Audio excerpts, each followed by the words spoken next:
Now then, and welcome back to another episode of NemGo Reborn. Today, I'm going to be testing out something that I surprised myself in the fact that I've never played with before. Yeah, played with before.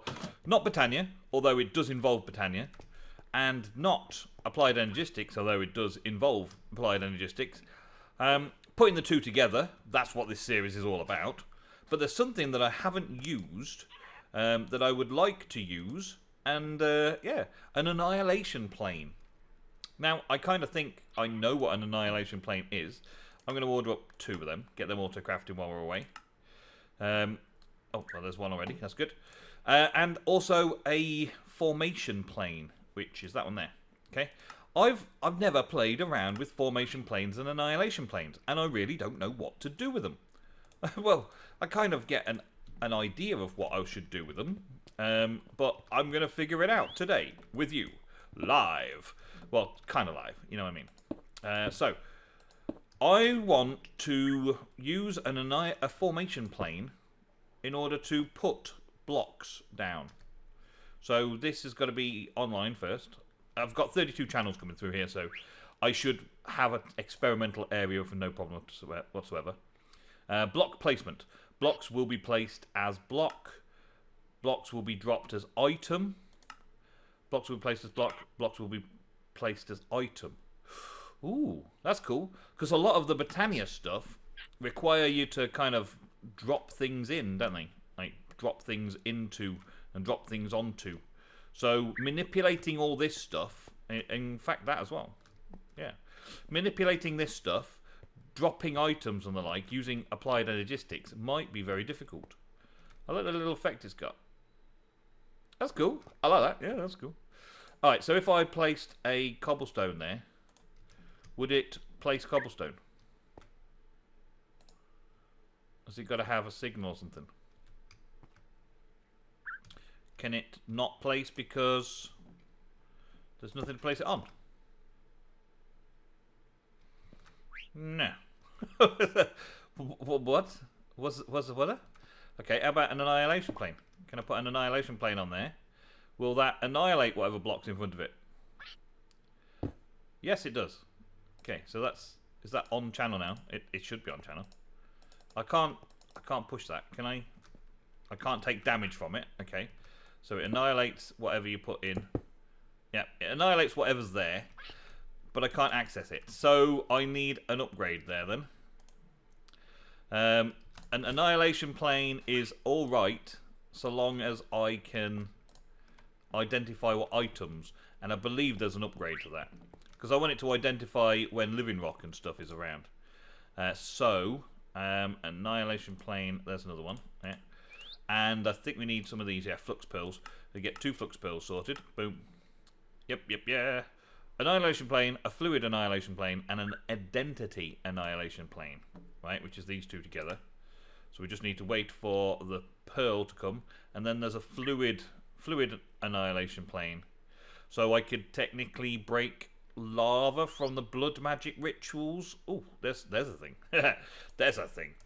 But yeah, we can try this now. We have one of those. Okay, so an identity one. Okay, and then let's get some cobble. Because why not? It's an easy way to get things started, isn't it? So we put an annihilation plane that has a different effect. This is an identity. Okay. Does that have any? No, it doesn't have anything either. Okay, it just annihilates everything. Okay, I'm just reading the wiki for these things, and potentially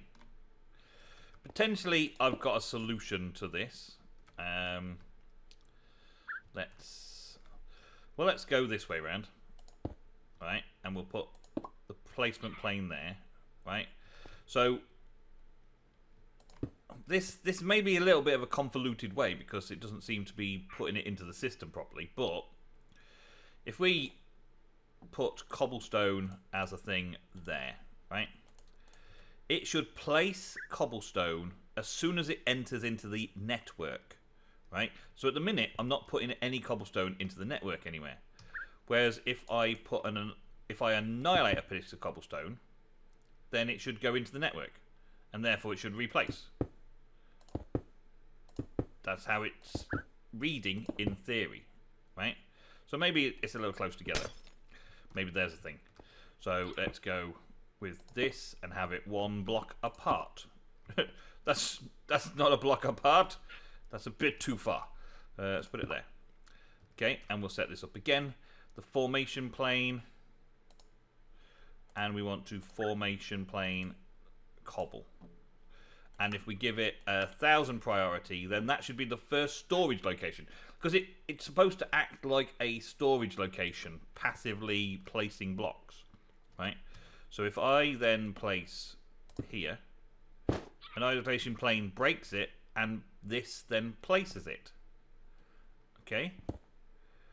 So, yeah, sorted, right? Yeah, that's good. Okay, so I'm kind of getting the idea when something comes into here. So it's good for a local network. Like whenever opportunity arises, it will place something into the system like that, right? So that's how it's supposed to work. There is no way of doing an annihilation plane identity annihilation plane. I'm not sure what the difference is. Okay, I've read on a wiki. So the identity annihilation plane is a silk touch. Okay, so for instance, when I break a block there, it becomes cobblestone. So when I break a cobblestone, it's cobblestone, yeah. But if I was to break a stone block, let's say, right? Let's put stone. Let's get a piece of stone, and let's get the other annihilation plane. Right, let's get the other one, the normal one. Okay, so a normal annihilation plane will take that stone. When it registers that there's something there, because it's got to claim a channel, it'll break it and turn it into cobblestone. Right, so that turns it into cobblestone. Yeah. This one, on the other hand, that one on the other hand, is supposed to silk touch it. So at the minute, in whatever version we're using at the minute, they seem to be doing exactly the same thing. That one breaks it and makes it into cobblestone, right? This one's supposed to destroy it but retain the block itself rather than its drops. Similar to silk touch works. Similar to how silk touch works. Okay, so maybe if I had an ore. Let's check out an ore. Ore. There we go. And we'll have an amber ore. Why not? Because we've got amber ores. So this breaks it. You can see that it breaks it. Freeze frame. You can see that it breaks it into amber. Right. This one also breaks it into amber. So no, maybe it does it in a different form, like because it needs a vanilla source. Not that a stone isn't vanilla, but vanilla source. So we would use, well, why don't we use Certis quartz? Surely it knows the difference between Certis quartz. It breaks it into Certis quartz. It breaks it into Certis quartz. So at the minute, these identity annihilation and normal annihilation planes both work exactly the same. There is no silk touch function on the identity one, which is a bit odd and a bit annoying, but at least I understand how the formation plane works now. Okay, so new experiment. Can I take this kind of normal design where you just take the good old place them in the ground and then use a wand to stack them up really quickly? So it's the same. It's the most efficient way of using a pure daisy is to stack it all around the pure daisy and let it turn into living wood or living rock, depending on which way around you're doing it, right? So let's see if this can work with this idea. So the formation plane will place them automatically for me once it's in an inventory. So let's say I put a chest well, let's put it right next to it. Why not? And then have an import bus there and connect that to the setup here, like so. Okay, and then we need to give it some power from somewhere, so I will place that down into the ground and then find another cable system somewhere below to throw power into it, right? Alright, so now this should have connection and power when it's connected to the channels. Oh, technically that's 8 channels, and that's a 9th. Oh no, that's just giving power. Should just give power. Yeah, so I thought. Okay. So there should be power there. Let's put that there. Put that on top. And then import from there. It should now have power. Won't have a channel, but it will have power. So I do need to give it a separate, like, system head.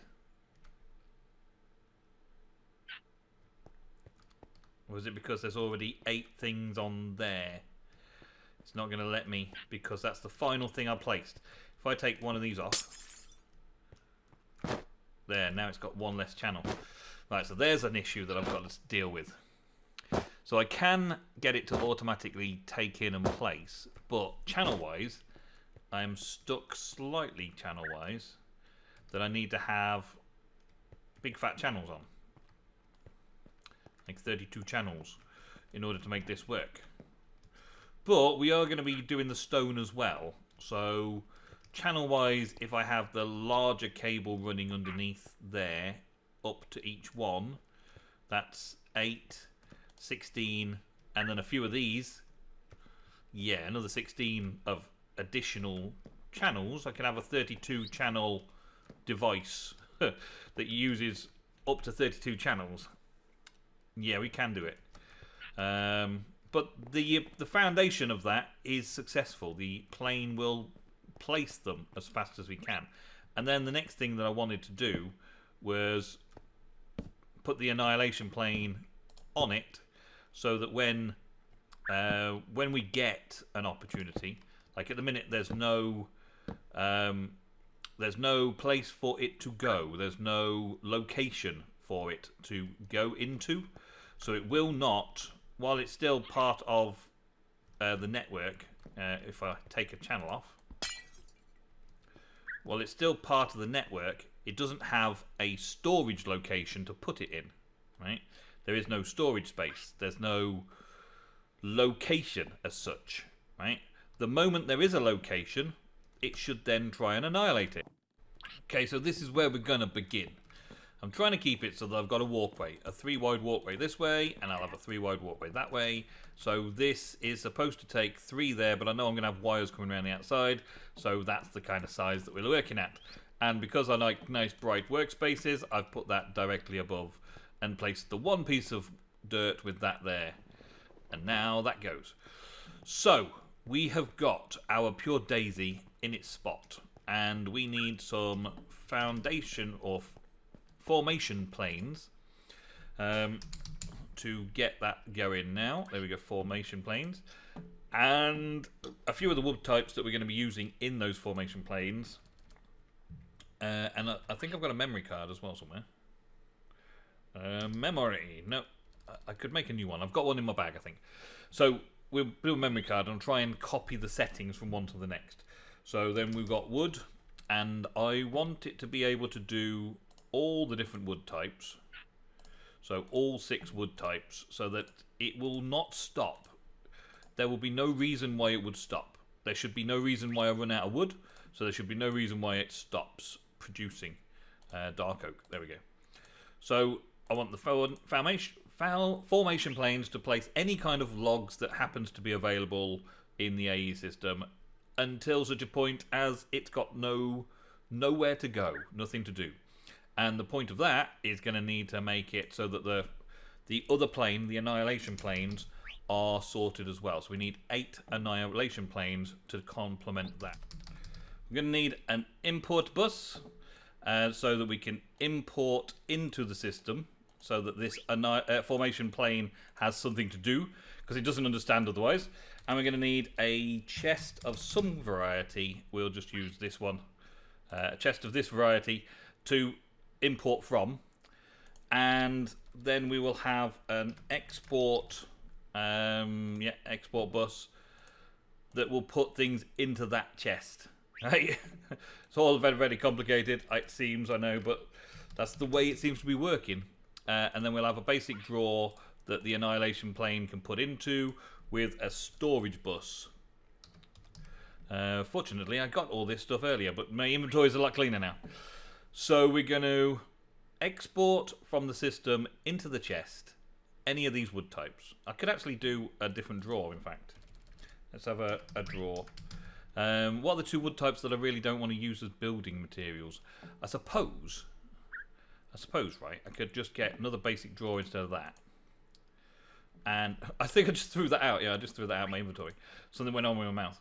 I'm not going to build with acacia or jungle. I'm going to build with oak. I'm not going to build with birch. I do like building with dark oak, but not this season. So while I get those 4, we'll get those 2. Yeah. We'll get those 2 that I'm not going to build with into a basic drawer. We'll export it into a basic drawer, right? And then import it from the basic drawer into this mini system of foundation planes. The foundation planes will then place them because they're being imported into its system.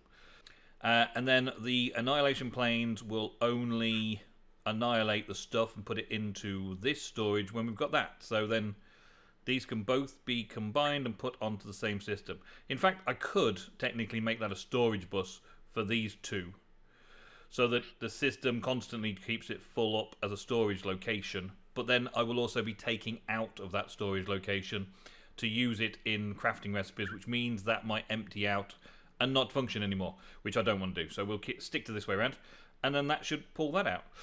The problem being here now that we need to have a lot of channels. So we're going to need 8 channels. So we're going to need a lot of cable anchors to disconnect channels, and we're going to need 8 channels for the formation planes and an extra channel for the import bus, which you just can't do, can you? So we're going to have to go with a 32 channel cable with individual channels coming off that 32 in order to connect up to other bits and pieces around and about. I don't know if the formation plane will connect to a covered cable, but then we can do the smaller cables with the anchors to connect each one individually. Let's hope. Or at least have a setup running with those individually. So we've got our 32 channels, or our 28 channels, or whatever it is, coming across here and going in. We've got one going up with just a connector to make power go into that system, and we've got another one going up to make the export bus that exports the wood into that one drawer. Okay, so we've only got one channel technically taken up by this whole system at the minute. And then 3 across from that, I should have another one. Yeah, there we go. This will be where we put a storage bus on. And that will have lime cable coming down as well. And that will be connected there. So that will be that one. And then a little way along here, another 3. We'll have another one going up and out this way. That way as well. Okay, so that one's going to export stone. That one's going to be a storage bus for the living rock and living wood. And that one's going to be an export wood. And then we've got power going in that way to that section. Meaning I don't need that one open. Right? So power going in to the setup. There'll be another power going into the setup just here as well. So I can put that there now and add the power in. A quartz fiber is all you need to supply a power to the system. So we can do that here. Okay.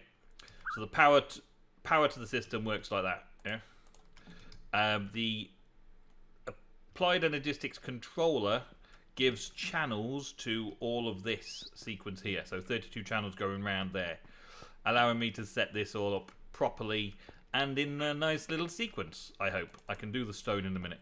So now we've got all that set up, and it is auto placing. I'll show you. So we've got this auto placing. Yeah. So everything taking stock. Yeah. Going in. Yeah. So it's all doing that perfectly. Right. Yeah. And yeah. Okay. And then we put this in there for now. Okay. The annihilation planes then. We need to lock that first to make sure that we don't have any problems in the next stage. Right. Annihilation planes then go on the sides. We're going to put them on this side like that. One in the middle. That's not practical. Okay, so we'll do it. Yeah, it's got to be one in the middle anyway. It's got to be one in the middle. And then all 3 down this side and one in the middle that side. So this power supply needs to change. Need to be receiving power somewhere else. Hopefully this should be enough, really. Connected up through there. Should receive power for the AE system. I believe that's true. Okay, if not, I can always add a power plug just there, can't I? Right, so there's that. And then we want to connect those up, those annihilation planes up to the system as well, which means we're adapting almost the same thing as we did before. So now 8 channels can only come out 1, so I've got to put these little cable anchors again, just to make sure they don't connect to the one next door. Just make sure they don't connect to the one next door to it each time. Because that's a thing for channels. Like so. There we go. Right, so cable ties all done. Yeah, this one, let's disconnect that so that we don't connect to there, and we connect to that. Okay, so now the annihilation planes are all active, and they should be permanently active. There shouldn't be anything that's missing channels now, because everything's got a bunch of channels all coming off this one controller for the separate section, right? So it should then be able to have a storage bus, which I've used on another thing now. Let's get a storage bus made quickly. Craft me a storage bus. Yeah, go. Thank you. Storage bus on here, so that those annihilation planes all know that they've got a location that they can store things at. And now it'll break them. Okay. Okay, so I've kind of figured out what was going wrong. It turns out that the network, so two controllers are now necessary. One controller means that the whole thing was on one network. So as soon as the annihilation plane broke something, it kind of replaced it as fast as it was breaking it, which meant that the annihilation plane was still in the same tick as that. So it kind of created, it was breaking a block, it was breaking a block, it was still breaking the block. The block hadn't moved, the block hadn't been broken, so it kept breaking it, it kept breaking it, it kept breaking it, and that was the problem. So now I've sorted that out by dividing the two sections up very, very, very seriously.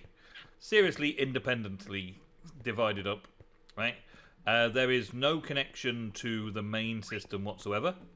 This is a network below that feeds from this chest, which comes from the main system, which isn't connected at all. Feeds in to get the wood. It places the wood. It gets changed, and then the top one has annihilation planes on the top, and the annihilation planes break only that wood that it can in here, and it never coexists in the same setup because these two controllers keep them all separate and keep 32 channels for each. So that is a monstrosity, but it is a working monstrosity. At least we have that, and I can duplicate it the next side, and that would look perfect. Whether or not that's what I want it to look like, I don't know, but that is in working order look. It is now keeping 1024 of each wood type, and it is processing until it's got 1024 of the living wood. It will process now offline without any of those laggy effects. So yeah, now it's just time to say thank you very much for watching today's episode. Hope you enjoyed a bit of automating Botania with applied Energisitics. I will see you in the next episode very soon. Don't forget to check all the links in the description and on the screen right now. It will really help me out if you could give some Patreon support. I will see you in the next episode for some more automating Botania with applied Energisitics. Goodbye.